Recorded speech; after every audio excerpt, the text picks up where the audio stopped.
Time, they say, waits for no one. In football, the truth has always been particularly cruel. Players reach their peak, shine briefly, then fade as younger, faster legs take their place. It's a cycle as old as the sport itself.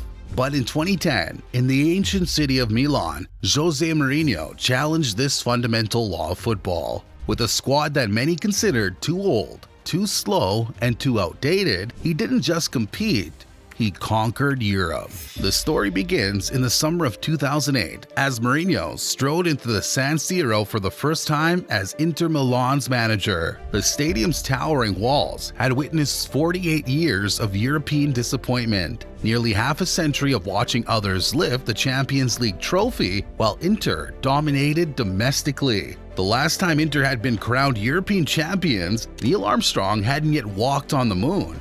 Italy was still riding the wave of its economic miracle, and the European Cup itself was a different trophy altogether. What Mourinho found at the Appiano Gentile training ground that summer was not the typical collection of players in their prime. Instead, he inherited a squad that read like a who's who of football's recent past. At the heart of his defense stood Walter Samuel, already into his 30s, nicknamed The Wall, not for his imposing physique, but for his uncanny ability to read the game. Alongside him, Marco Materazzi, the controversial World Cup winner, whose tactical understanding often went unnoticed behind his reputation for confrontation.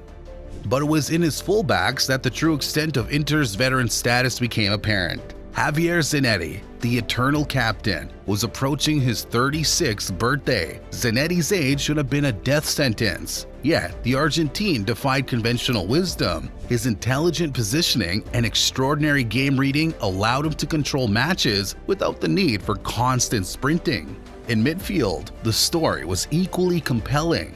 Luis Figo, once the most expensive player in the world, was now in the twilight of his career at 36. Dejan Stankovic brought Serbian steel and tactical sophistication, while Esteban Cambiaso, though younger than many of his teammates, played with the wisdom of a veteran twice his age.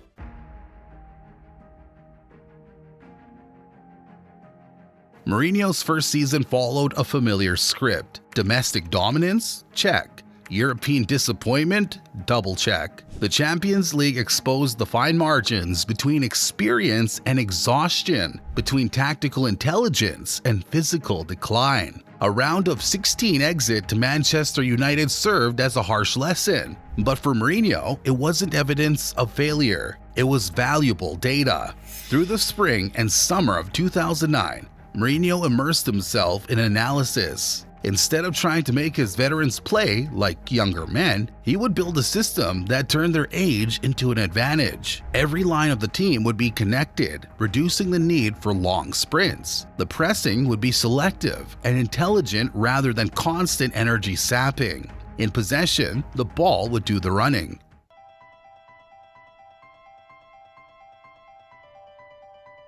The transformation began with subtle changes in training. Mourinho introduced new drills focused on positioning and game management. His veterans didn't need to learn how to play football. They needed to learn how to play Mourinho's chess-like version of it. The manager understood that while his players might not be able to run for 90 minutes like their younger counterparts, their ability to read the game could help them control matches without exhausting themselves. As the summer transfer window approached, Mourinho prepared for the next phase of his master plan. The sale of Zlatan Ibrahimovic was the first move in a complete tactical revolution. The arrival of Samuel Eto'o, Wesley Sneijder, and Diego Milito was another superb move.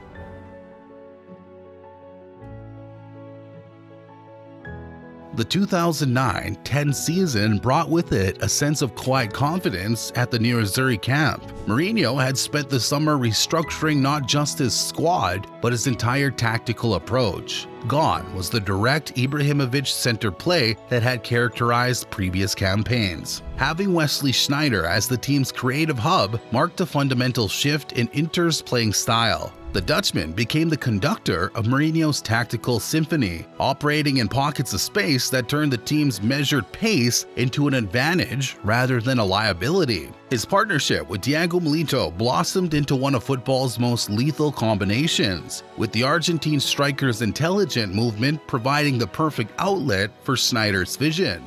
In Serie A, the evolution was immediate and striking. Esteban Cambiaso, operating alongside Thiago Motta in midfield, showed how experience could trump exuberance. Their positioning was immaculate. Their understanding of space and time was almost telepathic. They didn't need to cover every blade of grass. They simply needed to be in the right place at the right time. The defensive unit, led by Lucio and Walter Samuel, perfected the art of the high defensive line. Their reading of the game allowed Inter to compress space without being exposed by pace. Maicon and Zanetti, the fullbacks, chose their moments to attack with surgical precision. Their forward runs no longer constant but devastatingly effective when deployed.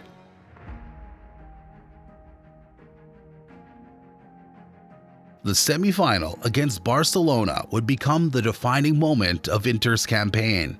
In the first leg at San Siro, Mourinho unveiled a game plan that perfectly balanced respect for Barcelona's possession game with ruthless exploitation of their high defensive line.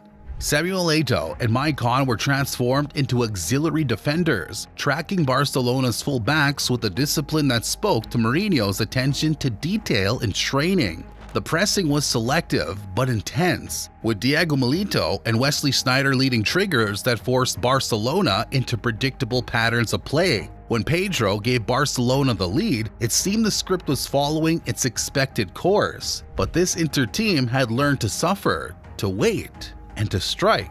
Sneijder's equalizer goal came from exactly the kind of transition that Mourinho had drilled into his team. Maicon's go-ahead goal displayed the intelligent running that had become Inter's trademark.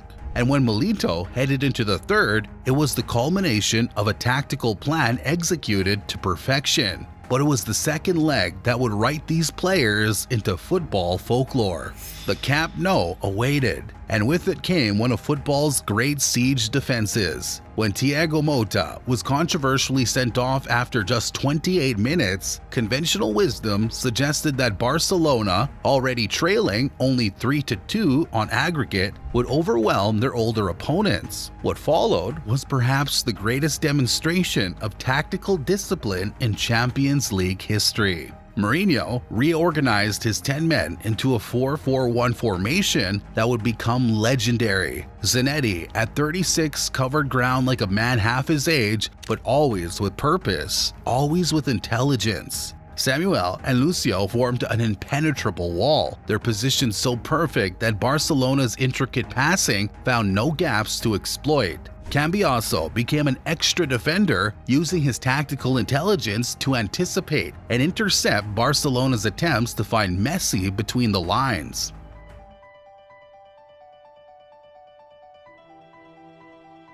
The final against Bayern Munich became the culmination of everything Mourinho had built. The starting lineup that night in Madrid told its own story. Not a single player under the age of 25, a collective football wisdom totaling over 5,000 professional matches. Yet it wasn't experience alone that would win them the trophy. It was the perfect synthesis of intelligence and execution. Mourinho's preparation for the final bordered on obsessive. Every Bayern pattern of play was analyzed, every potential weakness identified. The veterans took this information and processed it through the filter of their extensive experience. When Milito scored both goals in the 2-0 victory, they were not just brilliant individual moments, but the product of countless hours of tactical preparation.